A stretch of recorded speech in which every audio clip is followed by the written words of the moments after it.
Hey y'all, it's Anna V, and you, my friend, are listening to the All American Wing Shooting Podcast. I am a hunter, conservationist, mom of 2 girls I have raised in the outdoors, and a proud owner of a truck full of dogs. My passion is guiding you to confidence, sharing in tradition, and celebrating the true meaning of success in the field. Here we go. Welcome to another episode of All American Wing Shooting Podcast. Today is probably the most important guest I've ever had because of Matt Dubnik, I picked up a shotgun. Matt, welcome to the show. I don't even know how to introduce you because I know you wear so many different hats. So give us a little rundown. Well, I'm just dad and husband, and the rest is just details. But I think going back, maybe our original involvement came through Ducks Unlimited, and that's an organization that has pretty much meant everything in the world to me. I got my start as a volunteer when I was at Georgia Tech more than 20 years ago. That's one thing we don't hold against you. You and Trevor Santos are like the only non-bulldog. Listen, we don't use that word in my household, even though that's where my wife went to school. But yes, long time volunteer for Ducks Unlimited. Started at the collegiate level, moved on up the ladder, as they say, and have spent time over the last couple of years as a national board member, and continuing that service on the national board. Very involved with public policy and how that affects the mission of wetlands conservation. Small business owner based in Northeast Georgia, dad to 2 boys that love to duck hunt with me and run the dog. Have that furry 4-legged friend named Burton, Chocolate Lab, and my best friend in the world, my wife, Katie. Oh, and the crazy thing is I grew up with Katie and I loved her so much. Yep. We went to different schools, and who knew how our lives would like circle back around because of a random intro where I got to be the person you guys chose to bring in women to Ducks Unlimited, and I never forget that and how special that is, because it's become, I feel like, my role in the industry. I feel like almost everywhere I go is I open doors just to bring more ladies in, no matter what we're doing, and that's how it started. So to catch you guys up, our hometown is Gainesville, Georgia, and we have a pretty strong DU chapter. Believe it or not, here in Georgia, it's kind of the running joke that Georgia's such a big deal with DU, but we love our wood ducks, and we always travel out of state, right? There you go. That's the name of the game. Actually, I got a wood duck hat from Mossy Pond, and I wear it so proud. So I love it. Yeah, the joke has been, I spent 6 years on staff with Ducks Unlimited, and at the time in the 2005 to 2010 range, Georgia was number 43 out of 50 states for duck harvest, but we were number 7 out of 50 states in fundraising for Ducks Unlimited. So literally the exact inverse of those 2 numbers, and so. Very, very cool. yeah, you take something away and you really realize how precious it is, you know? Without a doubt, yeah. So it's so funny that you say that. And you got started in volunteerism. I was doing Pistol World, and you guys reached out to me because I was rallying up women that wanted to shoot guns and understood the importance of the outdoors. And because I was raised a hunter, it was a natural transition for me to join y'all's committee, not having a clue about duck hunting. I had never been duck hunting before, and you guys took me in with my nasty attitude about short hairs and all the things. And I'd come around. Needless to say, I'll never forget getting my first lab, and you were the first person I texted. I'm like, okay, Matt, happy hypocrite these days. But I'll never be able to thank you for what you did. Well, I've always said that when it comes to the dog family, right? Like those of us who run dogs in competitions, whether that's hunt test, whether that's SRS, field trials, or just some neighborhood game to see which dog can run the fastest. Like the dog family and the dog world is just that. It's a small world of family. And, I've been in a situation, I think this is the epitome of the dog family. My first dog was very, very sick. I was duck hunting in Northeast Arkansas. I called a buddy who's a vet in Northeast North Carolina. I said, Bob, there's a problem. I need your help. Here's where I am. He said, sit there for 30 seconds and take the next phone call that you get. He picked up the phone, called a vet. that was within 30 miles of where I was. And within 60 seconds, I'm on the phone with that vet and I'm getting treatment. That's the dog world. I mean, that's why we Yeah. do it. Now, granted, they also get in the bed and they cuddle up with us and we love them and they chase ducks. They point quail. Right. I tell people, I don't know a living human being that loves to duck hunt more than I do, but let me introduce you to my dog. And that statement will be false, you know. So we could go on and on talking about my love for dogs, your love for dogs, and how they all bring us together. But I mean that's the name of the game. Well, I know that we share another common opinion with the fact that these habitat organizations, and for us, it's been Ducks Unlimited that brought us together, are probably the best circle to find more the most like-minded friends that you want to help you raise your kids. And being a female influencer and bringing more women into it, it's like we're always looking for women to help us. It takes a village to raise a kid, and I have an endless list of people in the outdoors that have helped me make my kids who they are, mold them, create their passion, open doors for them to grow, whether it's leadership or conservation or experience, just help them find themselves and become their best selves. And so I know people that are listening are like, gosh, she's back on her soapbox, but I can't say it enough. And you were the one that originally opened that door. I'll never forget coming to the first banquet. You're like, yeah, just set up your booth. I thought it was like a vendor event. I had no idea what we were coming to. I brought two girlfriends and we had the most fun. And I swear, I think it was like 2 years later, I think we were the only women there besides the couple from West Hall that's always there and his wife is always there. Their last name starts with a B. Yes, and so I I think can't that remember their name. But besides her, it was like, that's it. 2 years later, we've got like 5 women's like owned companies that are buying tables. I mean, it's like it happened overnight.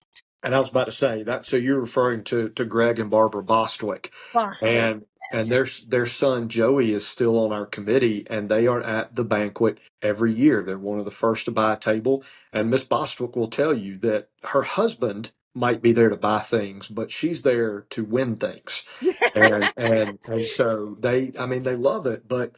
I think it also creates, to your point, when women see other women involved, and it could be in anything, at a Ducks Unlimited banquet, on a board in your community, running for public office, whatever it is, coaching a little league team. I believe, and I've seen, especially through Ducks Unlimited, when women see other women involved, they feel more comfortable and they feel Mhm. like, hey, this is not. And look, let's be honest for a minute. 30, 40 years ago, Ducks Unlimited was known and considered as a good old boys club. And now I look around at our national board of directors and I look at the diversity and the presence of women that are there. I look at our staff and right, all those things like more involvement means more involvement. And when people get excited about it, they get engaged. But it goes back though to your theme of like-minded people get in a room Mm. and start cutting up and having a good time. And then it doesn't matter where you're from, uh, how old you are, or any other, determining factor about who you are. You're there as a waterfowler and a dog enthusiast and just want to talk about being in the mud and shooting greenheads, right? And where are we going next? Like, it's so funny how many plans get made at banquets. Yes. Trips, duck Yeah. clubs, Yes. yes, rendezvous in other time zones. That's the name of the game. So for ladies that are listening, the DU banquets, I'm sure it can sound a little intimidating, especially because I was a single mom and I've drugged my dad to so many Ducks Unlimited banquets that everybody thinks he's a hunter. He's never been duck hunting, but he loves our community and he is so supportive and he has a heck of a time when he comes. But the thing about it that it seems intimidating, but the committee of men that brought me in literally told me, we want our families to be involved. We all have young kids. We want to create a culture that is welcoming for women and for kids. And I was sold. I was like, I will figure out the rest of it. So when we talk about figuring out the rest of it, let's talk about how sneaky you are. So I had this other business that I started, which was kind of a random thing with pistols. And it probably could have been a big deal if I hadn't have had the heart of a hunter, right? That's really just who I am. So because of you, I might have wrecked my entire future when I could have been probably extremely financially sound. Just send me an invoice, okay? So Matt and his wife Katie have a marketing company here in town, and I was like, "Y'all, I've got this crazy idea. Let's come up with a logo. Let's do this." So we were building.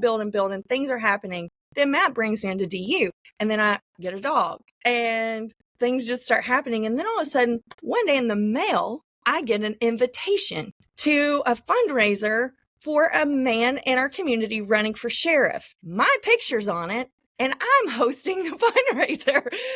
Nothing about it. I go, man, I'm like, what is this? And I don't know what I'm doing. He's like, oh, you'll be fine. And It's that's how it all started. that's how it started. And you picked up a shotgun and you haven't put one down, have you?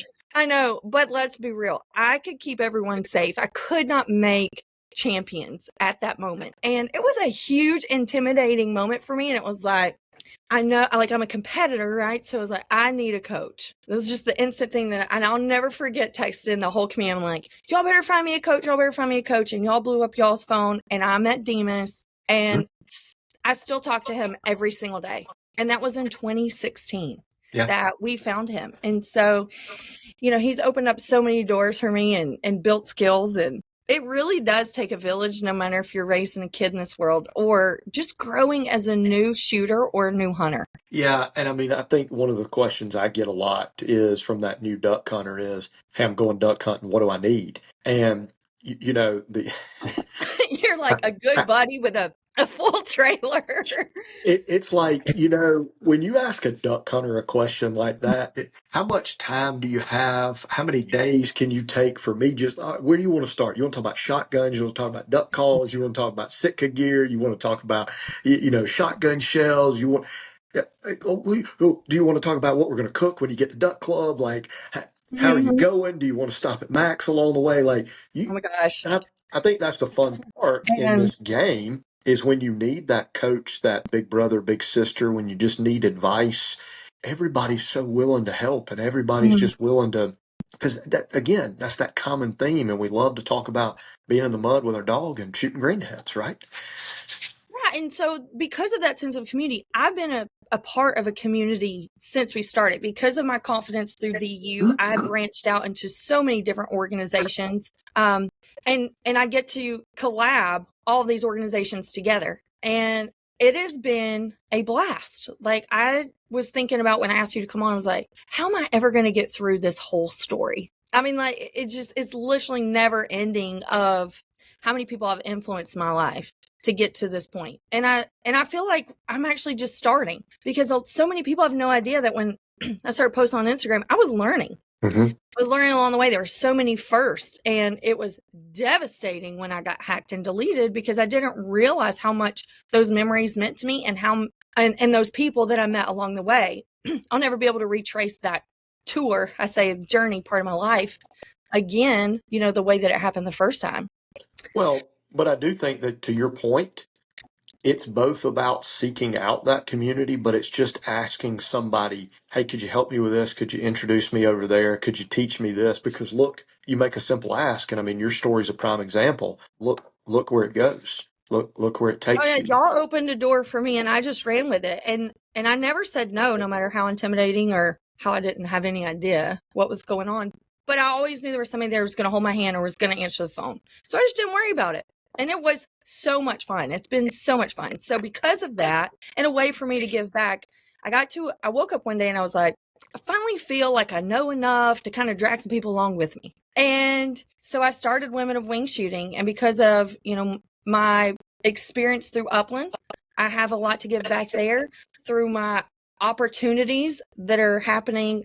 Man, I can't even believe my duck hunting opportunities I've had just in the last few years. I realize how important it is. Like, you're never going to be an expert. You're never going to rise to the top or finish out, or, you just got to share the knowledge that you have at the time, because somebody else out there is needing to grow a little bit so that they can share what they have, and the domino effect of that. And so, because of the communities that I've been a part of, which you were a huge part of getting that whole system started, I opened up this thing, Women of Wing Shooting, just to serve women where they are. Because, like, we have banquets once or twice a year, and we have season just for a few short weeks. And there's a couple of conventions out there, but they're really hard to get to when you've got kids full of their own schedule. And it's like, how do we keep women committed? I heard this statistic, and I'm sure with your political world, you deal with these numbers all the time, but women are the fastest growing demographic, but they're also the first to fall off. And him, he Mhm. was like, okay, well, we've figured out how to get them here, but now we got to figure out how to keep them here. Yeah. And I think, one of the comments, and John Tomke is a former national president of Ducks Unlimited as a volunteer. And John had a very decorated corporate career and is just so beloved and well respected inside the Ducks Unlimited community. And he coined a phrase that so many of us use, and it is, I came for the cause, but I stayed for the people. And I Mm-hmm. think to your point, it's all about finding that community and not being afraid to ask to be a part of that community. But then it's saying, I want to be involved. I want to be engaged. It's raising your hand and saying, give me a job. I came to work. And that could be anything from being in a duck club to being at a hunt test to being on a DU committee and I believe in it. It's giving back, right? It's finding Oh, that yeah. community, but it's not being afraid to say, put me to work. Can I put out decoys this morning, or can I set up the silent auction? Right? Right. It's being involved, but it's asking to be involved as well. Yeah, and having the confidence to do that, because we create communities that are welcoming, and I really Mhm. feel like that. It's intimidating to walk through the door, but my gosh, you're going to miss out if you don't. I couldn't agree more. I could not agree more. Yeah, it was funny when I was home in the fall for our Gainesville chapter banquets. It was crazy to me how many people showed up early. Mhm. There'd be 10 people there, like eating lunch. We're like, Yeah, we don't even open the door till 6. they want to get the early bird discounts. Yeah, it's so fun. But JC, let's see, just 3 weeks ago, Mhm. I would say JC had her final banquet at UGA. And who knew that that kid that I drug around way back when would end up pretty much following in your footsteps? Here she is graduating UGA. Okay, I mean, like, not those footsteps, but ag econ degree, looking to go into politics, so Mhm. passionate about community conservation and the ducks. And she made, I didn't open those doors for her. I introduced her to y'all. She totally hijacked my friend group, and she found herself at third term and all the things that DU offers. And the one thing that I can say that they do above every other organization out there is their outreach and leadership training for youth. It's unmatched. And I personally saw that in my own home. Yeah. When you stop and look, and we as an organization 15 years ago really, looked at youth and education as we describe it as not just a passive membership or engagement opportunity, but look, these are our future volunteers. These are the future area chairmen and chairwomen of committees. These are the future national board members. These are going to be the folks that lead us to that next phase of our organization. So look, kids are like sponges. Why shouldn't we give them opportunities? Why shouldn't we start high school chapters? Why shouldn't we really double down on collegiate chapters and really focus on, no pun intended, educating Mm-hmm. the future leaders of not only this organization, but just future leaders in general that are ready to go out there in their own communities of and whatever community means to them and Yeah. lead by example and learn once again, hey, I'm here to serve. Hey, I raised my hand. Hey, I'm used to that. And to use your phrase, they're willing to walk through the door, but they're not going to stand in the doorway. Yeah. And I Oh, think so that true. And UGA this year, they had more students there than they had adults, which of course we always want the adults to come because they have the deeper pockets. But it was mind blowing to see these kids that were committed, and I'm talking like a couple hundred kids yeah, at this banquet. And you're right, like it's not just about hunting; it's about community. So these kids are learning leadership just by being involved because they've got to go out into the community and ask. Hey, they've got to educate about conservation. They've got to learn about laws and the things that are happening not just here in our state but nationwide. Because these are nation, like we are raising money, but it's going for the ducks where the ducks are. yeah, yeah. So it was just so impressive to me to see these kids that love to be there. They weren't there for a party. It's not a party. It's a fundraiser to Yeah. do, you know, to pay ahead, pay forward. And they took it so serious. I was so impressed with this group of kids. They're not really kids, I guess. They're young adults. But they get it. And Yeah.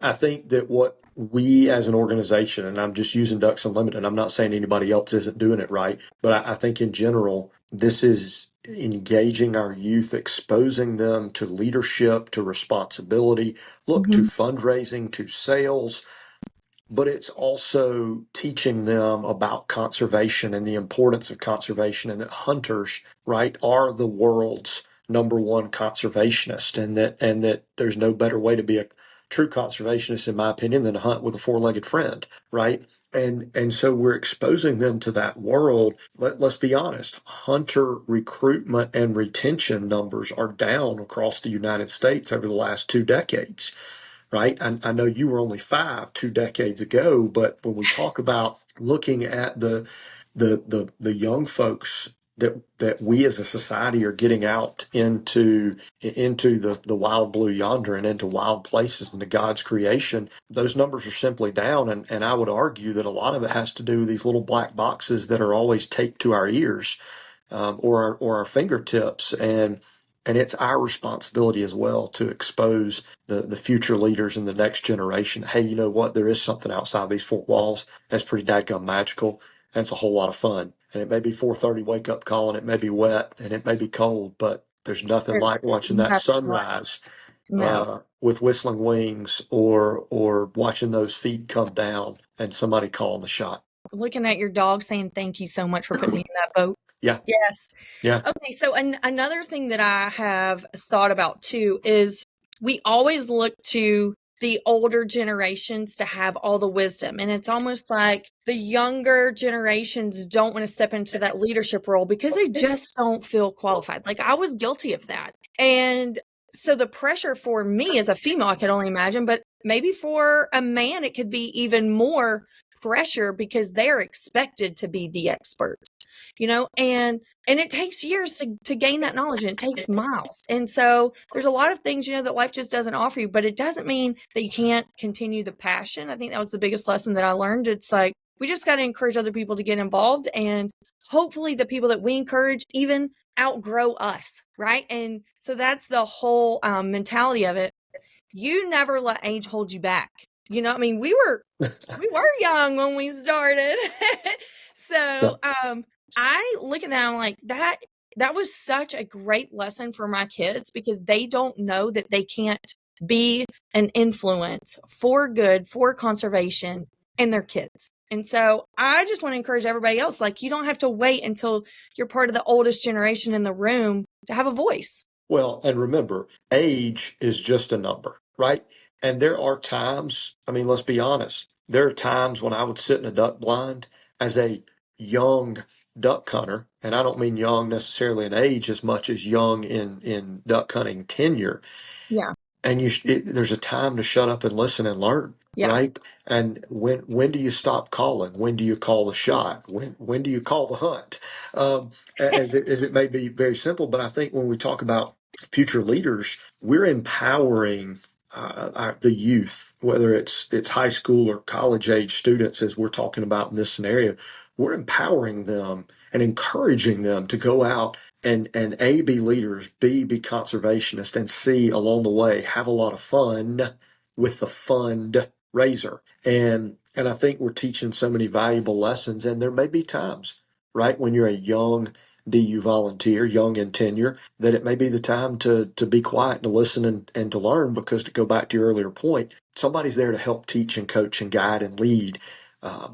But there's going to be a day and a time when you're being called on to step up Mhm. and to leave your mark, And right? it You might know, be this, earlier than you expect. right? Yeah. And, we've got this new capital campaign going on right now. We've got Wetlands America Trust and so many wonderful things going on at a high level with Ducks Unlimited. But there's this catchphrase that has been introduced of lead a legacy. And I think when you really think about that word legacy, how powerful is that for somebody to say, like JC to say, I got my start, I got my exposure, I got my first taste of Ducks Unlimited when I was knee high, Yeah. because then you understand how big that world is, going back to where we started this conversation, that family, that world. And there will be a time when you're called on to be that big brother, that big sister, that leader, that guider, that influencer. And I think we're giving the young people an opportunity to be empowered and engaged, like has been missing in our generation over the last 20 or 25 years. Yeah, well, it's something that I think about every single week. There's not a week that goes by that I don't put on a DU hat and say, thank God for Ducks Unlimited. I am so grateful to get to live this life. And it was a long time before I had real appreciation for the duck world and the duck dog, but I never overlooked the influence it had on my life. Sure. Yeah. Sure. Thank you. I just can't thank you enough. Well, but I think that, and I appreciate you saying that, but I think it's important to remind people that it does take two to tango, right? Like, don't be a bystander, don't be a wallflower. Give back, get involved. Katie's grandfather had a tremendous impact on my life before his passing. I named my firstborn child after him, and he had a phrase: "You've got to pay a little rent to your community." And he meant sometimes paying rent meant giving of your time, your talent, or your treasure. Your community might mean your little literal geographic community. It might mean your Sunday school class, a Ducks Unlimited committee, or mentoring, students, right? It meant a lot of things, but what it meant was get off your butt, raise your hand, walk through the door, and be engaged. And that's something I believe in, and I'm glad that you walked through the door and didn't just stand there and stare at us and wave from afar. But I Was a think, little intimidating. and Yeah, and that's it okay, was.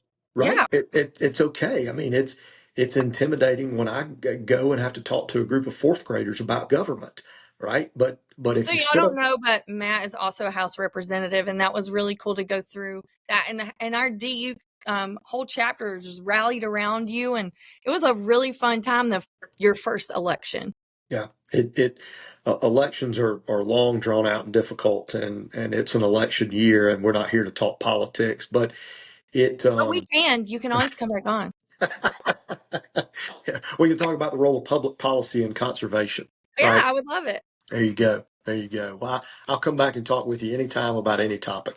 Okay, guys, we will have Matt back on, and if you're local, then you will figure out why you should definitely vote for Matt Dubnik. Thank you. Thank you, Anna. I appreciate you. Well, I know that you're busy and you have to get back to the office. But it was a pleasure to have you on and reminisce about how we got started and the things that we love. And it's crazy to think that we could ever enjoy this process any more than we did back then. But it's better, I think, because our kids are bigger. Amen. Amen. It's fun. All right. Well, my dog's coming home, and the next month you guys will have to come up. We'll throw some marks. Love it. I'll bring Burton. All right. See you soon. Thank you. See ya. The dawn's finally breaking as I leave this sleepy town. The sun is slowly rising and the fog is on the ground.